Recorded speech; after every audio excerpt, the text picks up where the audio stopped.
Hello dear students, as usual I am Navneel God from Tagore School Parbhasar and we are studying our social studies book of class 7th in this video. Dear students, as you know we are studying the second lesson of the history part of this book in these days. इन दिनों हम लोग study कर रहे हैं हमारी इस book का जो हिस्ट्री का पार्ट है उसका सेकंड लेसन विच इज जो की है न्यू किंग्स एंड किंगडम्स, नए राजा और उनके साम्राज्य। तो इस लेसन में हम कई राजाओं के बारे में स्टडी कर चुके हैं। सबसे पहले हमने राजपूतों के बारे में स्टडी की कि राजपूत कौन थे या कौन हैं। उसके बाद में हमने पढ़ा कि तीन बड़े जो साम्राज्य थे प्रतिहार, राष्ट्रकूट और पाल, ये अपने देश में हुए, जिन्होंने ये जो आप मैप में देख पा रहे हैं जो सेंटर का एरिया है वो प्रतिहारों के अंडर में था, जो ये साउथ का एरिया है ये राष्ट्रकूट्स के अंडर में था और ये जो ईस्ट का एरिया आप देख पा रहे हैं ये पाल्स के अंडर में था। तो ये तीन बड़ी ताकतें अपने देश में हुई थी और हर एक वंश में, हर एक क्लैन में कौन कौन से महान राजा हुए इनके बारे में हमने पढ़ा। प्रतिहारों में राजा भोज हुए, पाल्स में जो धर्मपाल हुए जिन्होंने की यूनिवर्सिटी की स्थापना की, विक्रमशिला यूनिवर्सिटी बनवाई थी, और राष्ट्रकूटों में भी बहुत महान राजा हुए हैं तो उनके बारे में भी अपन ने स्टडी की है। अभी हम लोग स्टडी कर रहे हैं कि एडमिनिस्ट्रेशन कैसे करते थे। तो सारे एडमिनिस्ट्रेशन का जो सेंटर होता था वो राजा होता था। राजा जो थे वो किस तरह से उनका स्थान था, उनका जो एल्डर सन होता था, बड़ा बेटा होता था, वो उनको सक्सीडेड यानी सेवानिवृत्त करता था। उसके बाद में हम लोगों ने इसमें स्टडी की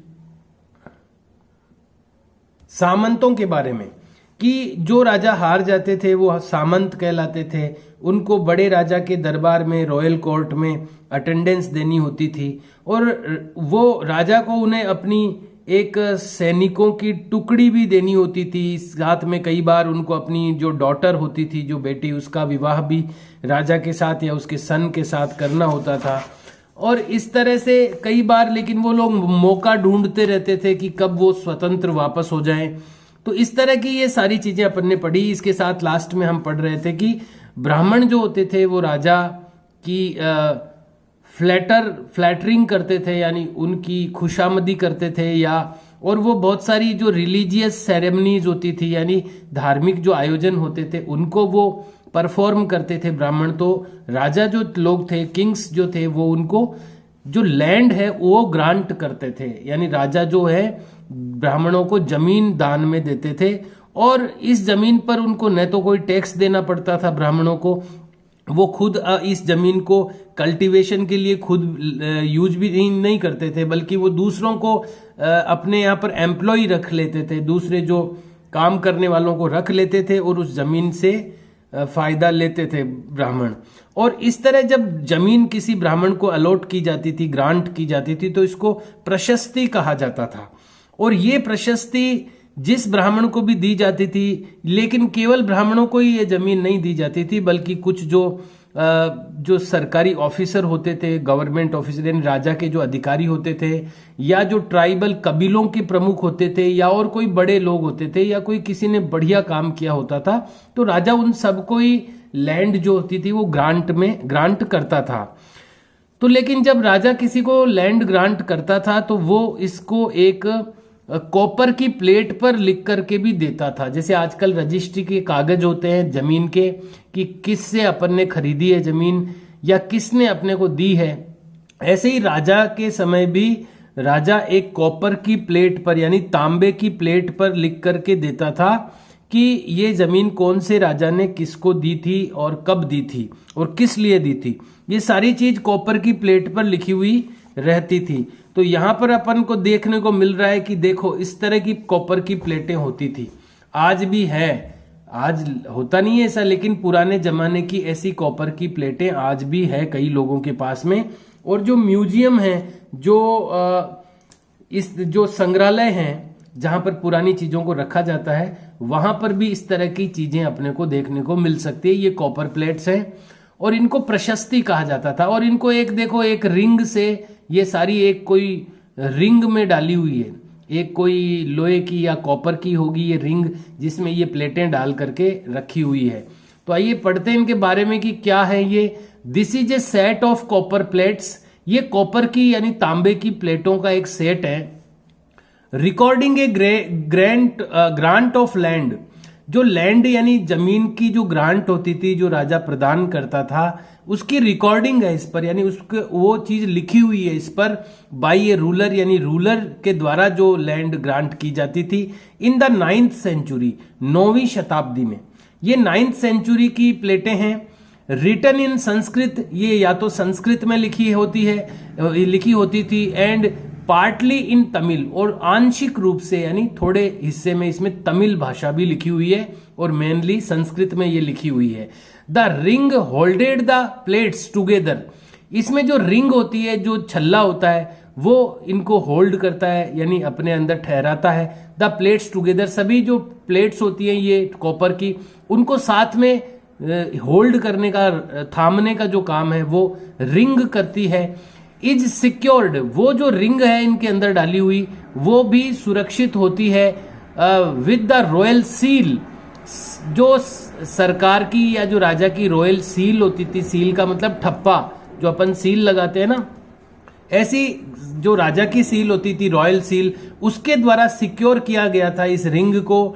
टू इंडिकेट, ये दिखाने के लिए, that this is an authentic document, कि ये जो डॉक्यूमेंट है वो एक ऑथेंटिक डॉक्यूमेंट है, यानी अधिकृत दस्तावेज है, यानी ये नकली नहीं है, असली दस्तावेज है, राजा का दिया हुआ है ये। इसको जब कोई चीज वास्तव में सही होती है या अधिकृत होती है, नकली नहीं होती, असली होती है, तो उसको ऑथेंटिक कहते हैं। तो ये ऑथेंटिक डॉक्यूमेंट है, इसको शो करने के लिए, इसको इंडिकेट करने के लिए इसकी रिंग पर रॉयल सील लगाई जाती थी। यहां पर एक्स्ट्रा बिट में क्या कहा गया है ये भी देख लेते हैं। इन योर ओपिनियन, आपके विचार में, ओपिनियन यानी विचार, आपके विचार में, वॉज इट राइट, क्या ये सही था, फॉर द किंग, राजा के लिए, to provide land, land provide करवाना, क्या आपके विचार से, क्या आपके ओपिनियन से राजा जो ये लैंड प्रोवाइड करवाता था टू दीज पीपल, इन लोगों को, ब्राह्मणों को या सरकारी ऑफिसरों को या कबीलों के, ट्राइब्स के चीफ को, यानी जिनको भी वो ग्रांट करता था लैंड, क्या वो इन लोगों को, इन दीज पीपल यानी इन लोगों को जो ये लैंड की ग्रांट वो प्रोवाइड करवाता था राजा, क्या आपके विचार से ये सही है, इन प्लेस ऑफ सैलरीज, यानी सैलरी की जगह, अपन ने पढ़ा है इसको कि कई बार राजा जो होता था वो सैलरी नहीं दे करके और उसकी जगह ये लैंड ग्रांट कर देता था, यानी जमीन देता था। Why do you think so, और ऐसा आप क्यों सोचते हैं। पहले तो ये पूछा है कि क्या आपके नजर में ये सही है कि राजा सैलरी की जगह पर लैंड ग्रांट करता था, इसको क्या आप सही मानते हो। और फिर पूछा है why do you think so, आप ऐसा क्यों मानते हो। तो मैंने आपके लिए, ये आपको रिटर्न में करना है क्वेश्चन, ये क्वेश्चन आपको एक्स्ट्रा बिट पॉइंट लिख के क्वेश्चन करना है। और देखिए आपको बहुत ही मिनिमम वर्क दिया जा रहा है अभी, क्योंकि ये लंबे लंबे लेसन हैं और इनको समझाना बहुत जरूरी है, इसलिए अपनी एक मिनिमम स्पीड चल रही है। और वैसे भी बहुत कम पीरियड्स आते हैं अपने, सप्ताह में शायद 2 ही क्लास ले पाते हैं अपन, तो बहुत मिनिमम वर्क मिल रहा है। तो इसमें प्लीज आप कंजूसी नहीं करें, आप इसमें टाइम को बचाने की कोशिश नहीं करें।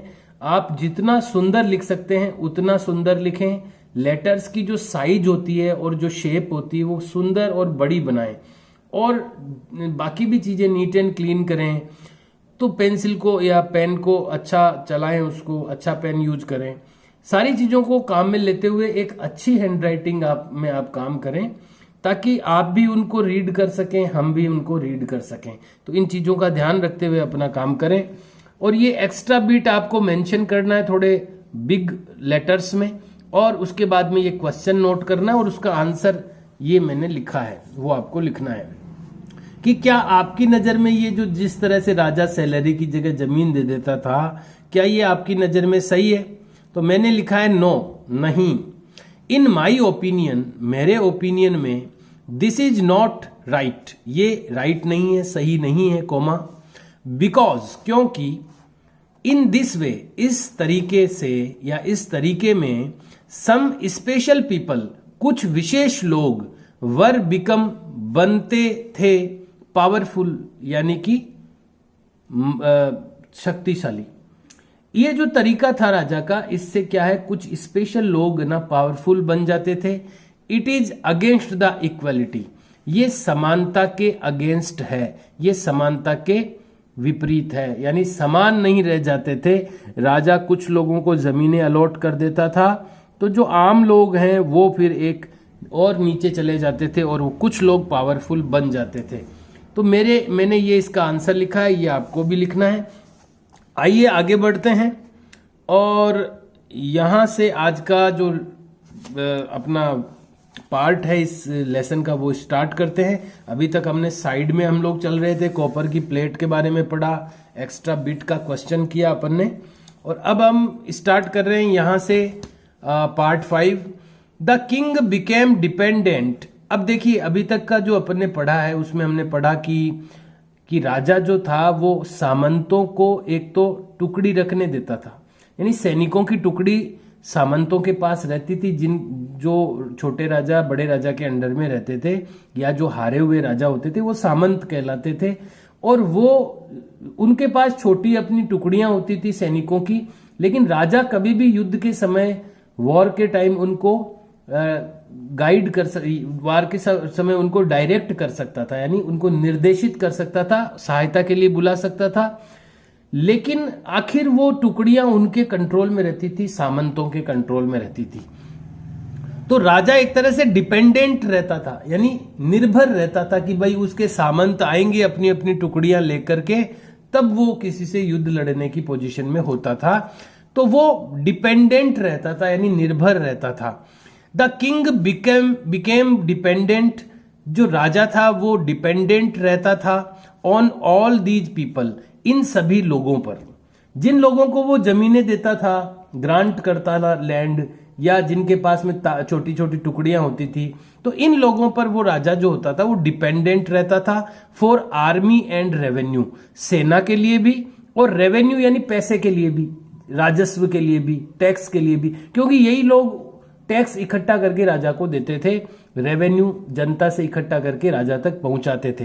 तो आर्मी और रेवेन्यू दोनों के लिए जो किंग होता था वो इन पर डिपेंडेंट होता था, यानी कि निर्भर होता था। दीज पीपल कुड रिफ्यूज, ये जो लोग होते थे कुड रिफ्यूज यानी ये ठुकरा सकते थे, यानी कभी कभी ऐसा भी होता था कि ये लोग ना राजा की बात ही नहीं मानते थे, उसको सेना की जरूरत होती तो जाते ही नहीं थे उसके पास, या खुद को स्वतंत्र घोषित कर देते थे, या रेवेन्यू नहीं देते थे ले जाकर के राजा को। तो कभी कभी ऐसा भी होता था। दीज पीपल कुड रिफ्यूज, ये जो लोग थे ये रिफ्यूज कर देते थे टू पे रेवेन्यू, रेवेन्यू पे करने के लिए यानी टैक्स देने के लिए, एट टाइम यानी कई बार ये लोग जो होते थे जिन पे राजा डिपेंड रहता था ये रेवेन्यू देने के लिए रिफ्यूज कर देते थे।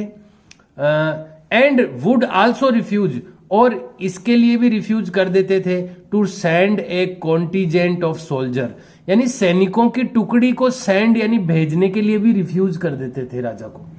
तो कई बार तो अपनी कॉन्टीजेंट ही नहीं लेकर के जाते थे राजा के पास में जब उसको जरूरत होती थी, या उसको रेवेन्यू देने से रिफ्यूज कर देते थे। They would also fight with each other, वे एक दूसरे से फाइट भी करते रहते थे, यानी छोटे छोटे जो सामंत होते थे वो एक दूसरे से झगड़ते भी रहते थे, यानी लड़ाइयां होती रहती थी उनमें। They would also fight and with each other, वे एक दूसरे से फाइट करते रहते थे। एट टाइम यानी कई बार। बिकॉज ऑल ऑफ देम, क्योंकि उनमें से सभी हेल्ड देयर ओवन आर्मी, क्योंकि उनमें से जितने भी होते थे ये सामंत वो सभी हेल्ड यानी रखते थे देयर ओवन आर्मी, उनकी खुद की आर्मी रखते थे छोटी छोटी वो, इसलिए वो आपस में फाइट भी करते रहते थे।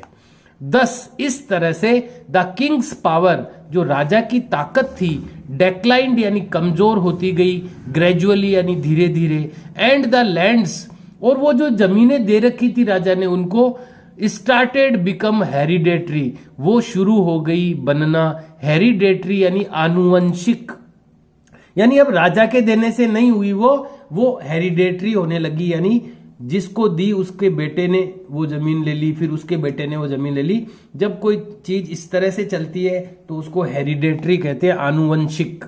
तो वो जमीनें अब जो राजा ने दी थी किसी को, भाई तू इसका ध्यान रखना, मेरे को इस जमीन का रेवेन्यू लाके देना, और मैं तुझे जब सैनिकों सहित बुलाऊंगा तो तू मेरे पास आना। तो अब वो चीजें नहीं रही धीरे धीरे, और वो जिनको मिली थी जमीनें, जो लैंड जिनको राजा ने दी थी, अलॉट की थी, ग्रांट की थी, उनके बेटों ने ले ली, बेटों से पोतों ने ले ली, तो ये हेरिडेटरी बन गई वो जमीनें।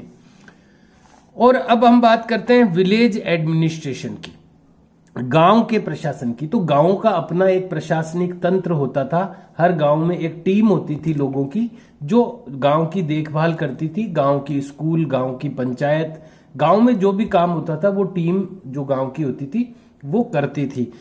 एडमिनिस्ट्रेशन का मतलब होता है प्रशासन, यानी कोई शासन को कैसे चलाना है, वो एडमिनिस्ट्रेशन कहलाता है।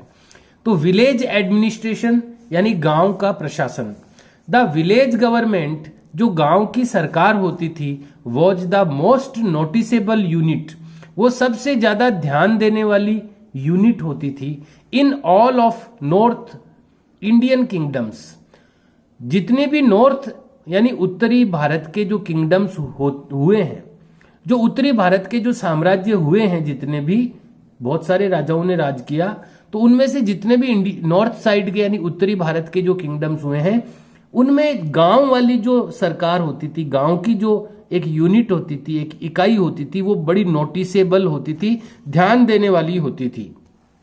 द विलेजर्स कंटेंड कमेटीज, जो गांव वाले लोग होते थे, द विलेजेज यानी गांव जो होते थे, कंटेंट यानी रखते थे, कमेटीज यानी कमेटियां रखते थे, समिति रखते थे गांव वाले लोग, विच लुक्ड आफ्टर, जो कि देखभाल करती थी, लोकल स्कूल्स, जो स्थानीय स्कूलें होती थी उनकी, टेम्पल्स यानी मंदिरों की, वाटर टैंक्स यानी पानी के हौदों की, एंड रोड्स और सड़कों की। जैसे आज ग्राम पंचायत होती है, वैसे ही उस समय में भी गांव की एक कमेटी होती थी। दे वर्कड, वे काम करते थे, इन कोऑर्डिनेशन यानी एक दूसरे के सहयोग से, विद द विलेज हेडमैन, गांव का जो मुखिया होता था, गांव का जो हेडमैन होता था, उसके कोऑर्डिनेशन से, उसके सहयोग से ये कमेटी काम करती थी। जैसे आजकल सरपंच होता है, फिर उस अलग अलग वार्ड पंच होते हैं, वही वाला सिस्टम, पर उस जमाने में चुनाव नहीं होते थे। गांव के चुनाव होते भी होंगे तो इस तरह लोग लड़ते नहीं थे आपस में, मतलब सर्वसम्मति से किसी योग्य व्यक्ति को चुन लिया जाता था।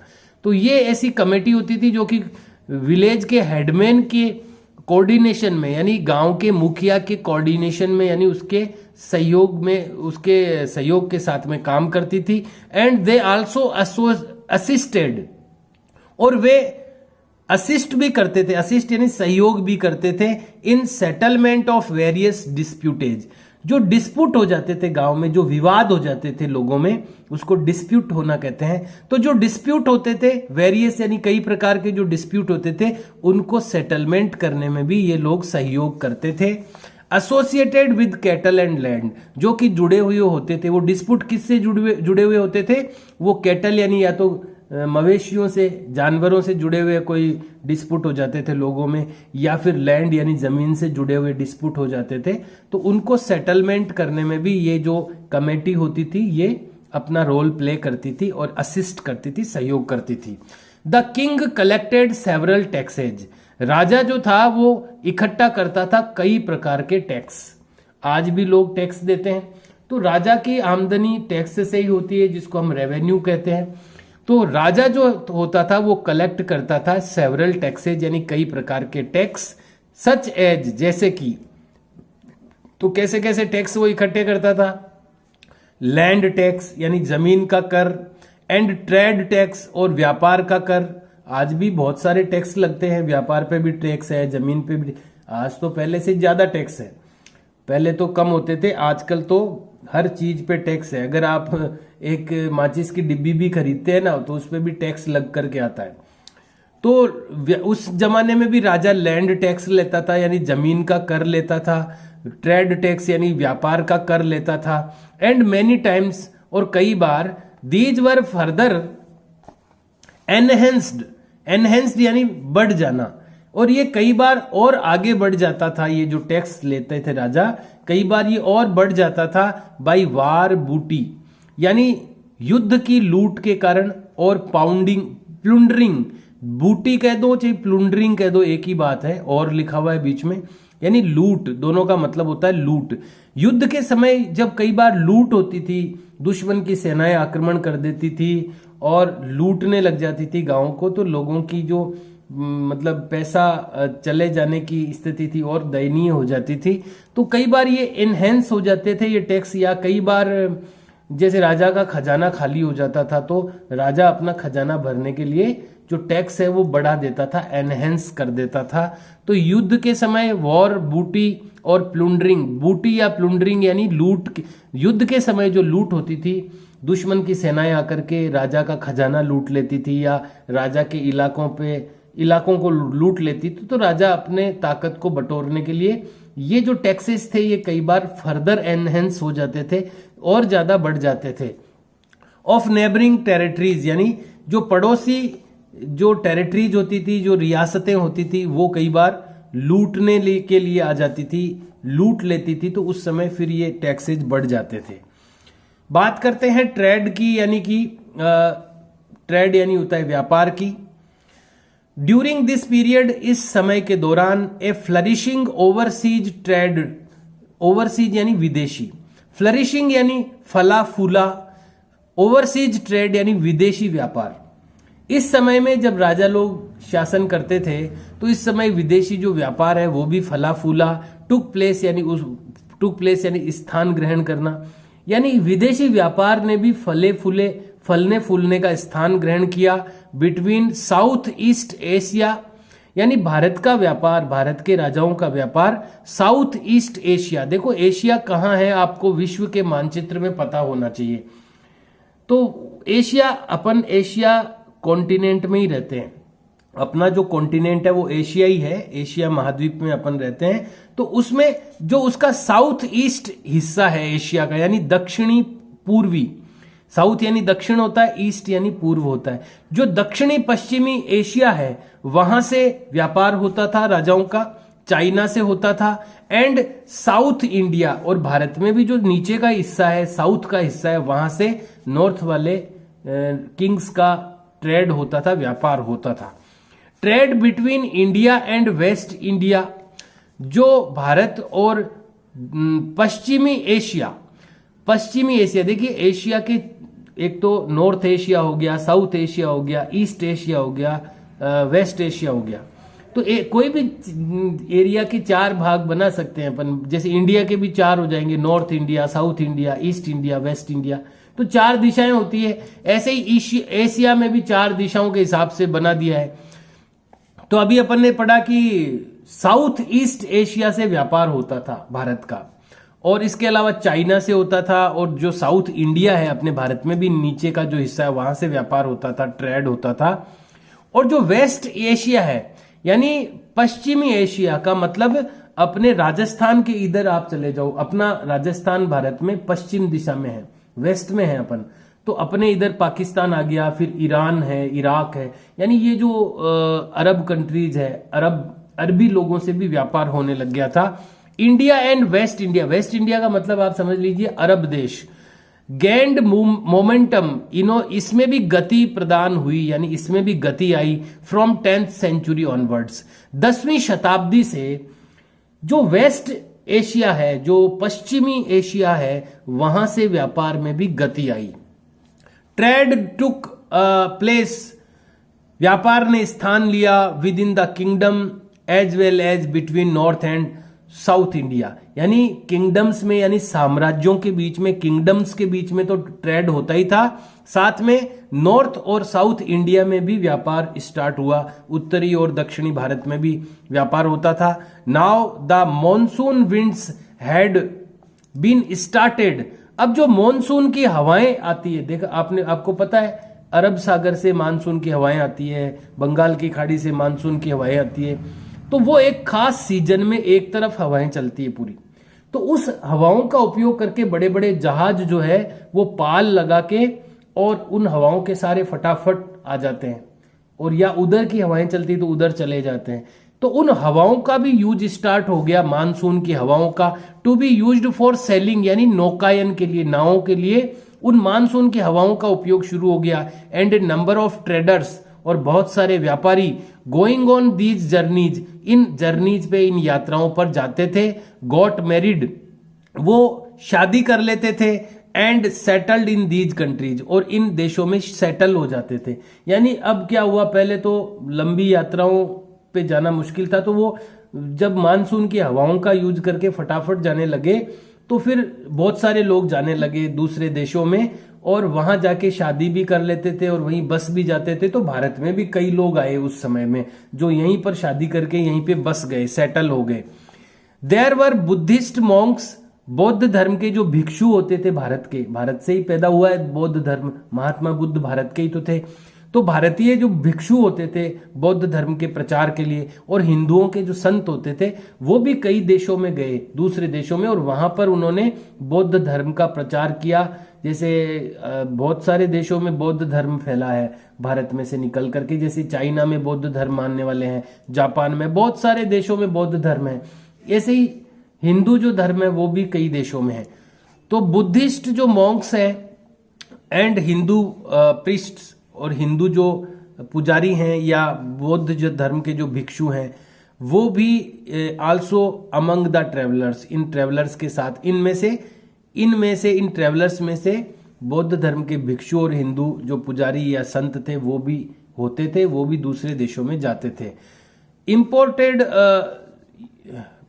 सेटल्ड इन देयर कंट्रीज, उसके बाद में got married and settled in their countries. There were, इसके बाद में कौन सी लाइन है, इन द ट्रेवलर्स, ठीक है। अब यहां से नया सेंटेंस है, टेक्सटाइल्स यानी वस्त्र उद्योग, ज्वेल्स यानी कि हीरे जवाहरत, आइवरी का मतलब होता है हाथी दांत, ड्रग्स यानी दवाइयां, एंड स्पाइसीज यानी मसाले, वर एक्सपोर्टेड, ये बाहर भेजे जाते थे दूसरे देशों में। दूसरे देशों में क्या क्या जाता था, हमारा कपड़ा, टेक्सटाइल, ज्वेल्स यानी हीरे जवाहरात, आइवरी यानी हाथी दांत, दवाइयां और मसाले, ये एक्सपोर्ट किए जाते थे, यानी दूसरे देशों को भेजे जाते थे। And horses were as well as, और घोड़े भी इसी तरह से। Some other item were imported, और इसी तरह घोड़े जो होते थे वो इंपोर्ट किए जाते थे, यानी मंगाए जाते थे। अरब के देशों से घोड़े आते थे, अरबी घोड़े प्रसिद्ध थे, आज भी प्रसिद्ध अरबी घोड़े।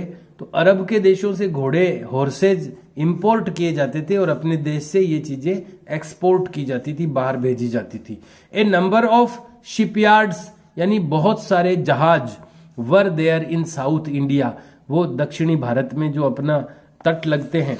देखिए पूरा ये तट है, मैं आपको बताना चाहूंगा, जैसे भारत में ये इधर भी पानी है, इधर भी पानी, इधर तो बंगाल की खाड़ी है, बे ऑफ बंगाल, इधर अरेबियन सी है, तो ये पूरा पानी का तट है, ये भी पूरा पानी का तट है।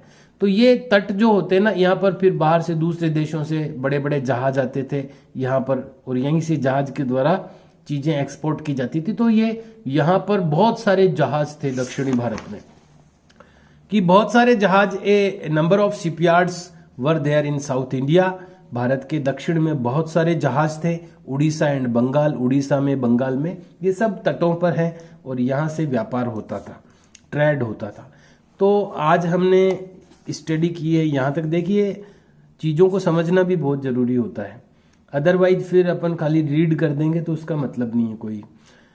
तो मैं इसीलिए एक एक चीज को, एक एक सेंटेंस को और उसको, उसके अंदर वर्ड टू वर्ड एक एक शब्द को लेकर के अपन चलते हैं, ताकि आपको उन वर्ड्स का पता चले, बाद में दोबारा कभी वो वर्ड्स आ जाएं आपके सामने तो आप उनका मतलब समझ सकें।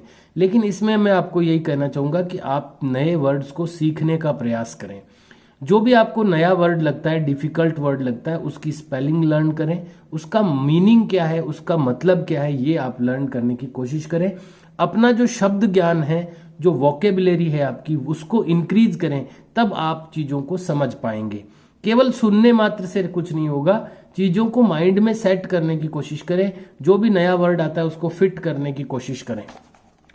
तो यहाँ पर आज हमने एक क्वेश्चन मैंने आपको दिया है, ये एक्स्ट्रा बिट में से, और इसका आंसर भी मैंने आपको बता दिया था। ये क्वेश्चन आपको अपनी बुक में, नोटबुक में करना है, and we will study the next part of the lesson in our next video. See you and bye.